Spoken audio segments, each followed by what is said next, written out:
जय हिंद। देखिए, हम लोग समझते हैं कि भारत पनडुब्बियों के टेक्नोलॉजी के मामले में इतना कैसे पिछड़ गया कि हमें चाइना की बराबरी करने में आगे 50 साल लग जाएंगे।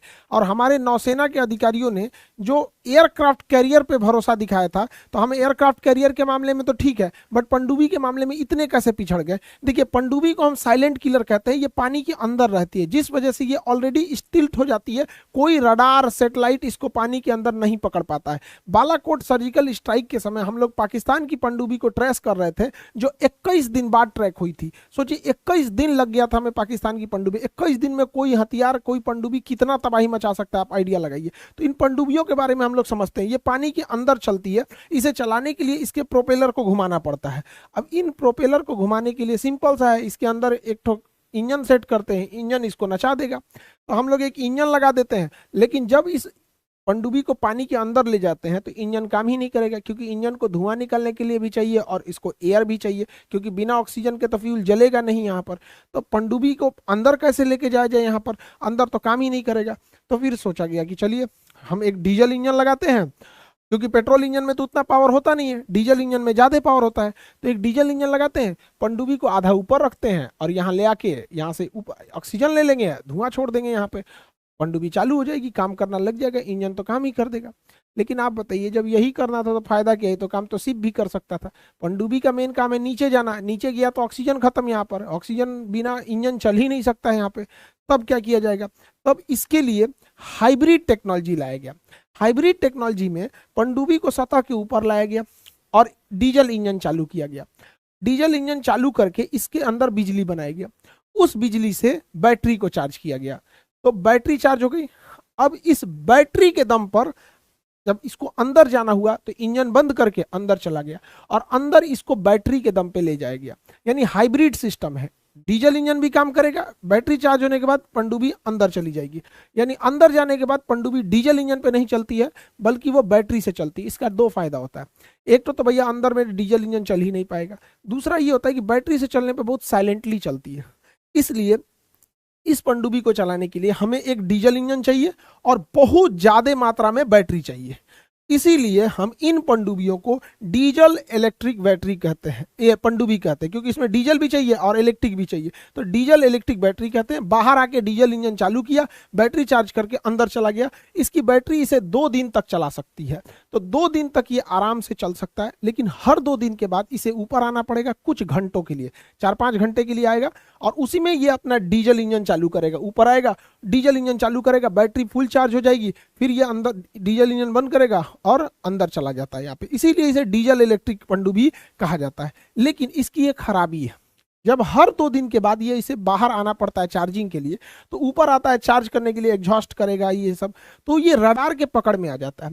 तो रडार के पकड़ में आने के बाद ये स्टिल्थ नहीं रह जाता है। जब तक ये चार्ज करेगा, सैटेलाइट या रडार देख लेंगे सब, दुश्मन आ जाएगा। अगर दुश्मन आ गया, अब ये भागते भागते कि कुछ एरिया में घेरा जाएगा यहाँ पे, तो इसे मरने की संभावना बढ़ जाती है। तो इसे छुपाना जरूरी था। तो छुपाने के लिए ना स्नॉर्कलिंग टेक्नोलॉजी का यूज किया गया। स्नॉर्कलिंग टेक्नोलॉजी में क्या होती है, पूरी पनडुब्बी को बाहर नहीं निकाला जाता है, बल्कि एक छोटा सा पाइप बाहर निकाल देते हैं। ये छोटा सा पाइप क्या करता है, स्नॉर्कलिंग टेक्नोलॉजी के तहत बाहर निकलेगा और यहाँ से ऑक्सीजन लेगा और वो ऑक्सीजन सक करके इंजन चालू कर देगा और एग्जॉस्ट छोड़ देगा यहाँ पर। खैर, एग्जॉस्ट छोड़ना तो नॉर्मल है, अंदर भी छोड़ सकता है, बबल से बाहर आ जाएंगे, बट इसे स्नॉर्कलिंग से प्रयोग कर सकता है। लेकिन आजकल के सैटेलाइट और रडार इतना खचरा हो गया है सब कि स्नॉर्कलिंग को भी पकड़ लेता है। अब ये स्नॉर्कलिंग पकड़ा जाएगी तो ये तो स्टिल्थ रही नहीं। तो पनडुब्बी की मेन खासियत होती है कि छुप के हमला करना, हर 2 दिन पे पकड़ा जाएंगे यहाँ पे। तो स्नॉर्कलिंग भी काम नहीं कर पा रहा था, जिस वजह से इसे पकड़ना थोड़ा इजी हो जाता है यहाँ पर। इसी के लिए हमें चाहिए एक ऐसा इंजन, ऐसा इलेक्ट्रिसिटी बनाने वाला चीज जो पानी के अंदर बिना ऑक्सीजन के ही इंजन इलेक्ट्रिक बता सके यहाँ पे। तो इसकी टेक्नोलॉजी बहुत देशों के पास थी, बट भारत के पास नहीं थी यहाँ पे। लेकिन भारत ने सक्सेसफुली इसे बना लिया।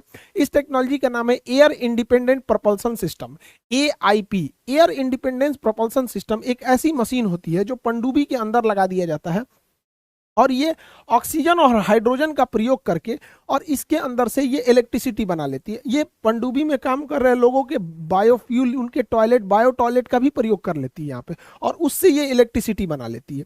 और जब ये इलेक्ट्रिसिटी बना लेती है तो इसे बाहर आने की जरूरत ही नहीं है, अंदर ही अंदर बना लेती है, इसीलिए इसका नाम ही है एयर इंडिपेंडेंट, हवा से कोई मतलब नहीं है यहाँ पे। तो ये अपने ऑक्सीजन हाइड्रोजन जनरेट करके बना लेती है और ये मशीन कहलाती है एआईपी टेक्नोलॉजी। अब एआईपी टेक्नोलॉजी के लिए बैटरी चार्ज करना है तो इंजन, डीजल इंजन चलाने की जरूरत नहीं है, तो बैटरी चार्ज करने के लिए पानी के अंदर ही एआईपी टेक्नोलॉजी से बैटरी चार्ज हो जाएगी। और जब ये बैटरी चार्ज हो जाएगी तो इसे बाहर आने की जरूरत ही नहीं है, एआईपी टेक्नोलॉजी से ही बिजली बनेगा और बिजली इसके रखे अंदर की बैटरी सारी बैटरी कंपार्टमेंट को चार्ज कर देगा, तो इसे बाहर आने की जरूरत नहीं है। ये जो हर 2 दिन पे बाहर आ जाता था चार्ज करने के लिए बैटरी, अब इसे बाहर नहीं आना पड़ेगा, बल्कि 15 दिन तक इसकी कैपेसिटी होती है कि 15 दिन तक ये बाहर नहीं आ पाएगा। सोचिए, इतना खतरनाक हथियार मिसाइलों से भरा हुआ, 15 दिन तक कोई देश इसे नहीं ढूंढ पाएगा, वो भी समुद्र में, तो कहां से कहां तबाही मचा के चला जाएगा। रडार कुछ नहीं कर पाएंगे, सैटेलाइट कुछ नहीं कर पाएंगे यहाँ पे। तो भारत की डीआरडीओ ने इस एआईपी टेक्नोलॉजी को बना लिया है।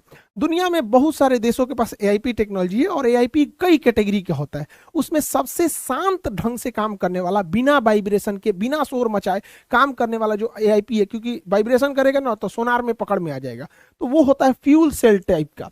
तो डीआरडीओ ने जो बनाया है एआईपी, उसका नाम है फ्यूल सेल एआईपी टेक्नोलॉजी। अब डीआरडीओ एक रिसर्च संस्था है, वो रिसर्च कर देगी, प्रोडक्शन नहीं करेगी, तो वो डीआरडीओ रिसर्च करके प्रोडक्शन यानी उत्पादन की जिम्मेदारी एलएनटी को दे दी है। अब ये एलएनटी इसका उत्पादन करेगी, भारी भरकम बिजली घर का, जिसका नाम एआईपी है, और इसे हम अपनी पनडुब्बियों में फिट करेंगे। हमारे पास जो अभी के समय में बेहतरीन पनडुब्बियां हैं वो फ्रांस की बनी हुई पनडुब्बी है, तो हम इस मशीन को फ्रांस के पास भेजेंगे, क्योंकि फ्रांस अपनी, और पनडुब्बियों को भी फ्रांस में भेजेंगे कि भैया इसमें उतना बड़ा जगह बनाओ और इसको उसमें फिट करो। तो उसे हम रेट्रो फिटिंग कहते हैं। रेट्रो फिटिंग क्या होती है कि पुरानी मशीन में जब नई टेक्नोलॉजी को इनबिल्ट करते हैं तो उस क्रिया को हम रेट्रोफिटिंग कहते हैं। तो हम अपनी कलवरी क्लास की पनडुब्बियों को जो फ्रांस से खरीद के लाए हैं, पनडुब्बी और एआईपी दोनों भेज देंगे फ्रांस में, वो वहां पे जाके रेट्रोफिटिंग करेगा। तो जो हमारी पुरानी कन्वेंशन पनडुब्बियां थी, कन्वेंशनल पनडुब्बियां चाहे पूरी तरह से बाहर आए या स्नॉर्कलिंग करें, हर 2 दिन पे आएंगी और सैटेलाइट से पकड़ में आ जाएंगी, इसलिए इनका कोई खास रोल रहा नहीं आज के जमाने में। तो इसलिए एआईपी जरूरी है। एआईपी से ये 15 दिन बाद निकलेंगी, तो 15 दिन तक छुपे हुए अपने मिशन को कर सकती है। एआईपी का भी बाप है न्यूक्लियर सबमरीन। न्यूक्लियर सबमरीन 3 महीना तक निकलबे नहीं करती है, हकीकत में तो इसको 10 साल तक भी नहीं निकलना है तो कोई दिक्कत नहीं, बट इसका भोजन खत्म हो जाता है, क्योंकि सप्लाई आखिर रहेगा ना 3 महीने की, इसके गोदाम में 3 महीने तक का ही खाना भरा होता है, मेडिकल किट, या 3 महीने, तो ये 3 महीने तक रह सकती है, बट ये 10 साल भी रह सकती है। बट ये 3 महीने पे आती क्यों है, तो भैया इसको खाना पीना भरने के लिए डॉक करना पड़ता है। अगर खाना पीना की सप्लाई अगर बीच रास्ते में कर दिए, देखिए बीच रास्ते में करिए या डॉक पे आके कीजिए, निकलना तो बाहर पड़ेगा ही पड़ेगा। अब 3 महीने बाद ही ये डिटेक्ट होगी, बट सोचिए 3 महीने तक गायब रहिएगा, पूरी समुद्र के अंदर कहां से कहां चला जाएगा, दुनिया का चक्कर लगा के चलाएगा। तो सबसे बेहतरीन हो जाती है वो होती है न्यूक्लियर सबमरीन। तो कन्वेंशनल हर 2 दिन पे निकलेगी, एआईपी टेक्नोलॉजी वाली 15 दिन पे निकलेगी, और ये 3 महीने से भी ज्यादा रह सकती है भोजन के वजह से। अब ये जो सबमरीन होती है न्यूक्लियर सबमरीन, ये भी 2 टाइप की होती है। न्यूक्लियर सबमरीन में कुछ सबमरीन अटैक सबमरीन होती हैं जो टॉर्पीडो मारती है, पानी के अंदर चलने वाले मिसाइल को टॉर्पीडो कहते हैं। ये टॉर्पीडो मारती है, अंदर अंदर अटैक करती है, टॉर्पीडो मार के किसी भी दुश्मन के शिप को गिरा देती है। यहाँ देखिएगा आप, ये टॉर्पीडो के आने का निशान भी है, यहाँ पे आपको दिख रहा होगा, यहाँ पे टॉर्पीडो आके इसे हिट कर दिया है, तो इसे हम अटैक सबमरीन कहते हैं। ये दुश्मन के शिप या दूसरी पनडुब्बियों को मार के गिरा देती हैं।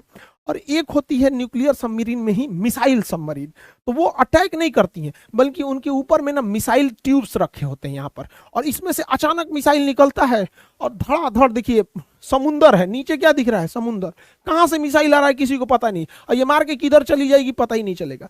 तो ये जो होता है ना, ये दूसरे देश को डराने के लिए होता है। किसी देश के आगे ले आके समुंदर के नीचे खड़ा कर दीजिए अपना न्यूक्लियर मिसाइल सबमरीन, मारेगा, परमाणु बम वगैरह मार देगा। इससे फायदा क्या होता है कि हम लोग सेकंड स्ट्राइक कर सकते हैं। जैसे हमारे देश के ऊपर अचानक 30-40 ठो परमाणु बम मार दिया कोई, पूरा देश से उड़ जाएगा, तो कौन हमला करेगा, जवाब कौन देगा? तो हमारी जो न्यूक्लियर सबमरीन है, जो मिसाइल लेके घूम रही हैं, वो मारेंगी, फिर सेकंड स्ट्राइक मारेंगी यहाँ पर, और वो पानी के नीचे से मारेंगी जो देश ने परमाणु बम मारा है। समझ में आएगी नहीं? तो ये सेकंड स्ट्राइक के काम में आते हैं, युद्ध के काम में नहीं आएगा, एकदम लास्ट ऑप्शन होता है। तो सबसे खतरनाक जो पनडुब्बियां होती हैं वो आपकी न्यूक्लियर सबमरीन होती है। किसी भी देश को, भारत को भी अपने सुरक्षा के लिए, नेवल सुरक्षा के लिए पनडुब्बी के 4 लेयर की जरूरत है। जो पहला लेयर है वो फर्स्ट लेयर जो होना चाहिए वो होना चाहिए कन्वेंशन सबमरीन का, जो स्नॉर्कलिंग की टेक्नोलॉजी का प्रयोग करके हर 2 दिन पे बाहर आएगी। तो ये हमें भारत के बॉर्डर एरियाज में डिप्यूट करना चाहिए। जो डीप सी में जाएगा वो एआईपी इक्विप्ड होना चाहिए ताकि 15 दिन तक बिना निकले वो काम कर सके। और दूर का जो लेयर की सिक्योरिटी होनी चाहिए वो न्यूक्लियर अटैक सबमरीन होनी चाहिए कि दुश्मन का जहाज वगैरह पनडुब्बी आए तो मार दे। और एकदम डीप ब्लू ओशियन होना चाहिए एकदम दूर दूर तक, तो वो होनी चाहिए न्यूक्लियर मिसाइल। तो 4 टाइप की, कन्वेंशनल पास में हो गई, एआईपी टेक्नोलॉजी मिडिल में हो गई, न्यूक्लियर अटैक और दूर हो गई, एकदम दूर रहना है तो न्यूक्लियर मिसाइल। तो हमारे पास चाहिए 4 लेयर की सिक्योरिटी, जबकि भारत के पास 4 लेयर की सिक्योरिटी नहीं है। हमारे पास न्यूक्लियर अटैक सबमरीन नहीं है और हमारे पास एआईपी अभी भी किसी में इंस्टॉल नहीं है। तो हमारे पास एक कन्वेंशनल सबमरीन है और नहीं तो फिर मिसाइल मारने वाली, अटैक नहीं है। तो जबकि हमें चाहिए 4। आप लोग को क्या लगता है कि भारत सरकार को इन 4 लेयर पे सोचना चाहिए कि नहीं? जबकि हमारा दुश्मन जो है चाइना, उसके पास 4 लेयर की सिक्योरिटी है यहाँ पर, और उसके पास हमसे 4 गुना ज्यादा पनडुब्बियां हैं और परमाणु पनडुब्बियों का जखीरा है, एआईपी टेक्नोलॉजी की पनडुब्बियों का उसके पास जखीरा है। यहाँ पर पूरी दुनिया को चौंका के रखा है चाइना ने। लेकिन चाइना के पास जब इतनी पनडुब्बियां हैं तो आखिर हमें अपनी सुरक्षा कैसे करना है? पनडुब्बी खतरनाक है बट पनडुब्बी को भी तो मारा जा सकता है। तो इसके लिए हम अमेरिका के 2 जहाजों का यूज करते हैं। एक हेलीकॉप्टर है रोमियो हेलीकॉप्टर, ठीक है, और एक जहाज है जिसका नाम है P8I पोसाइडन। ये हेलीकॉप्टर के नीचे रडार लगा होता है, सोनार, और इसके अंदर भी बहुत हाई फ्रीक्वेंसी के सोनार वगैरह लगे होते हैं। ये पानी के नीचे पनडुब्बियों का पता करते हैं, और अगर मान के चलिए इन्हें आभास हो जाता है कि नहीं गहराई पे शायद पनडुब्बी है, तो ये सोनो वॉइस नीचे गिरा देते हैं। इक्विपमेंट होता है एक ठो सोनो वॉइस, ये क्या करते हैं नीचे सोनो वॉइस गिरा देते हैं समुद्र के अंदर। वो समुद्र के अंदर गिर के तरंगे छोड़ता है और पता लगा लेता है कि कहीं कोई पनडुब्बी तो है कि नहीं यहाँ पे। तो अगर कोई बाहर से स्नॉर्कलिंग से जांच कर रहा होगा या बाहर निकल के चार्ज कर रहा होगा तो उसको पकड़ लेगा। लेकिन एआईपी इक्विप होगा या परमाणु पनडुब्बी होगी तो निकलेगी ही नहीं। तो ये ऊपर ऊपर पूरे रडार से, हाई पावर के रडार से देख लेता है, और नहीं तो सोनो वॉइस गिरा के अंदर तक में देख लेता है। और इसके अंदर पूरा कमांड सेंटर होता है, पूरा कमांड सेंटर। जैसे ही इन लोग को कोई पनडुब्बी दिखती है कहां पे है, तुरंत उसका लोकेशन अगल बगल के जहाजों को दे दिया जाता है कि जाके मारो। अब जो पहले पहुंच गया वो जाके उसे मारता है। सपोज कोई हेलीकॉप्टर था तो हेलीकॉप्टर उसको टारपीडो गिरा देगा। टारपीडो पानी में घुस के मार करने वाली मिसाइल होती है, तो हेलीकॉप्टर मार के गिरा देगा। अगर नेवी का कोई जहाज है तो जहाज उसको मार के टारपीडो से गिरा देगा। अगर कोई पनडुब्बी उस दुश्मन की पनडुब्बी के पास है तो वो अपने टारपीडो से मार के गिरा देगी। कोई नेवी का शिप है तो शिप के ऊपर भी टारपीडो लगा होता है, कहीं से मार के गिरा दिया जाएगा जहां भी पकड़ में आएगा तो, और ये जाके दुश्मन की पनडुब्बी को तहस नहस कर देता है। तो हमारे पास एंटी सबमरीन वारफेयर में हम चाइना के आगे हैं, बट सबमरीन के मामले में हम चाइना के पीछे हैं। हमसे ज्यादा सबमरीन है चाइना के पास, बट मारने की क्षमता चाइना से बेहतर है हमारे पास यहाँ पर, तो हम इसे मार सकते हैं। कई बार पनडुब्बियां काफी पास में आ जाती हैं तो उन पर टारपीडो नहीं काम करता है, एकदम पास में आ जाएगी। जैसे इंडियन नेवी का मान के चलिए जहाज है और नीचे अचानक कोई पनडुब्बी आ गई, तो उसके लिए डेप्थ चार्ज का प्रयोग किया जाता है। किसी भी डिस्ट्रॉयर, कॉर्बेट या फ्रिगेट जहाजों पे देखेंगे ऐसे गोल गोल सर्किल बना होता है। अब इसको जूम करके दिखाते हैं, ये इसे डेप्थ चार्ज कहते हैं। इसके अंदर बारूद भरा होता है और जिस एरिया में चारों ओर घूम सकते हैं, जिन्हें इन्हें कोऑर्डिनेट मिलता है कि इधर दुश्मन की पनडुब्बी है, धड़ धड़ धड़ धड़ यहाँ पे डेप्थ चार्जर फेंक देते हैं। ये डेप्थ चार्जर बड़े खतरनाक होते हैं।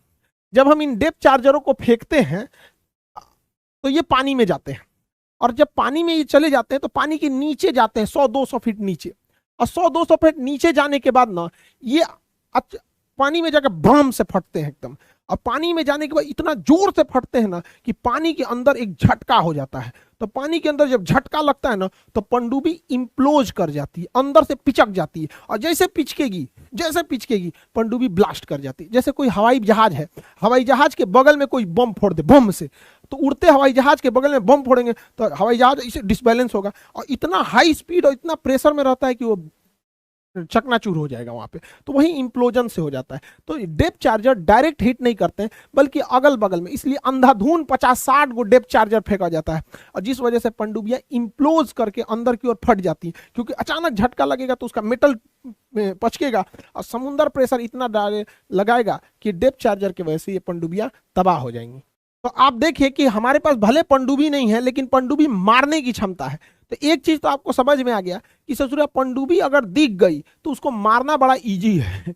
पनडुब्बी भले खतरनाक है लेकिन दिख गई तो मारना बहुत इजी है, क्योंकि कोढ़िया होती है पनडुब्बी, धीरे धीरे चलती है 40-50 की स्पीड में, तो उसको टारपीडो से मार देगा, मिसाइल से मार देगा, डेप्थ चार्जर से मार देगा। इसलिए जरूरी है कि पनडुब्बियों को लोकेशन ही न पता चले। इसलिए जब पनडुब्बी गहराई में होती है तो इसका लोकेशन नहीं पता चलता है, लेकिन जब ये अपने मेंटेनेंस के लिए या फिर रसद खाने की सप्लाई के लिए या हथियार की रीफिलिंग के लिए वापस आती है अपने बेस पे, तो ट्रैक हो जाती है ऊपर सैटेलाइट से। इसलिए इसके लिए अंडरग्राउंड बेस बनाना बहुत जरूरी होता है। तो पनडुब्बी अंदर अंदर आएगी, इसमें घुस जाएगी, पता ही नहीं चलेगा, ये पहाड़ों के अंदर रहेगा। तो भारत एक प्रोजेक्ट वर्षा चला रहा है। प्रोजेक्ट वर्षा के तहत हम विशाखापट्टनम के पास रामबिली नामक एक जगह में हम अंडरग्राउंड सबमरीन बेस बना रहे हैं, जिससे कि पनडुब्बी अंदर आके फिर हथियार लोड करके चली जाएगी, पता ही नहीं चलेगा आया या नहीं आया। नहीं तो फिर अगर मान के चलिए भारत के पास पनडुब्बी है कोई, अगर बेस में गई तो दुश्मन को पता चल जाएगा ना कि अभी तो बेस में गई है, हमला कर सकते हैं यहाँ पे। तो ये रामबिली में इसे बनाया जा रहा है। हमसे पहले चाइना इसे बना के रख चुका है। चाइना का जो है यहाँ पे हैनान एक प्रांत है, चाइना का हैनान द्वीप चाइनी नौसेना का एकदम गढ़ है। यहाँ पे बहुत ज्यादा हैविली मिलिटराइज्ड ये द्वीप है हैनान द्वीप। इस हैनान द्वीप के पास चाइनीज पनडुब्बियों का जखीरा है और वहां पे यूलिन नेवल बेस है। आप ध्यान से देखिए, आपको इमेज में दिख रहा होगा कि पानी के अंदर एक पनडुब्बी दिख रही होगी और ये पनडुब्बी इस यूलिन नेवल बेस के अंदर जा रही है। और यहाँ अंदर जाने के बाद यहाँ पर इसके अंदर मेंटेनेंस, रिफिटिंग, हथियार लोडिंग, खाना पीना जो भरना है भर सकते हैं यहाँ पर। तो ये यहाँ पे यूलिन नेवल बेस में है यहाँ पे। तो भारत भी इस प्रोजेक्ट पे अच्छा खासा काम कर रहा है यहाँ पर। अब नेवी में आप अक्सर एक शब्द यूज सुनते होंगे, किसी शिप को बोलता है कॉर्बेट है, किसी को फ्रिगेट कहता है, किसी को डिस्ट्रॉयर होता है, तो कोई लैंडिंग शिप होते हैं, कोई पेट्रोल वेसल होता है, कोई कैरियर होता है, कोई एम्फीबियस होते हैं, सब ये अक्सर आप लोग सुने होंगे यहाँ पे। और पनडुब्बी के मामले में अगर आप यूपीएससी मेंस लिखेंगे तो साइंस एंड टेक के पार्ट में आपको ये तो अच्छा खासा आपको लिखना पड़ जाएगा यहाँ पे कि पनडुब्बियों के लिए, क्योंकि ये ज्वलंत मुद्दा है, तो पनडुब्बी में दो चीज आप सुनते होंगे यहाँ पर कि एक प्रोजेक्ट 75 आई 76 77 877 क्या है। अगर ये समझ में आ गया प्रोजेक्ट तो ससुरा वो अलगे दिमाग खाता है। पनडुब्बियों का क्लास कोई होता है scorpion class, kilo class, Akula class, type 152, Kalvari class, Sindhughosh class, Shishumar class. अगर क्लास खत्म हुआ तो कन्वेंशनल सबमरीन, परमाणु submarine, missile submarine, attack submarine, AIP वाला। तो एआईपी कन्वेंशनल मिसाइल तो समझा दिए, अब बच गया ये प्रोजेक्ट वाला। तो प्रोजेक्ट वाले को भी हम आपको नेक्स्ट वीडियो में हम आपको समझा देंगे। यूपीएससी वाले आप लोग के लिए टेस्ट सीरीज स्टार्ट है, क्योंकि देखिए अब आपको यूपीएससी जो भी आप 24 में एग्जाम देंगे, अब टेस्ट सीरीज का समय आ गया है। अब आप लोग टेस्ट सीरीज अच्छे से दीजिए। वहां पर जीएस, सीसेट का जितने टेस्ट सीरीज हैं वो स्टार्ट हो गए हैं। टेस्ट सीरीज पे आप लोग फोकस करते रहिएगा। और बीपीएससी 70वीं बीपीएससी जो 2024 के लिए टारगेट कर रहे हैं, वो लोग दिसंबर फर्स्ट वीक में उन लोग के लिए भी बैच स्टार्ट हो जाएंगे। और दरोगा और बीपीएससी बिहार एसएससी वाले लोग, उन लोगों के लिए 10 से 15 दिन का एक सुपर टारगेट बैच चलेगा, जिसमें प्रतिदिन आप लोग का 8 से 10 घंटा क्लास और कंप्लीटली चीजों को रिवीजन कराया जाएगा। वो स्टार्ट होगा दिसंबर के फर्स्ट वीक में। तो इससे पहले आप लोग इधर सारा पढ़ाई वढ़ाई कर लीजिए, उसके बाद हम लोग डेली आपको सुपर, जैसे कैसे मैराथन क्लास चलता था टॉनिक बैच, उस तरह से हर सब्जेक्ट का 2-3 दिन चलेगा। 10 से 15 दिन का पूरा रेगुलर क्लास चलेगा वहां पे। आई होप आप पूरे टॉपिक को समझे होंगे। मिलेंगे नेक्स्ट क्लास में। जय हिंद।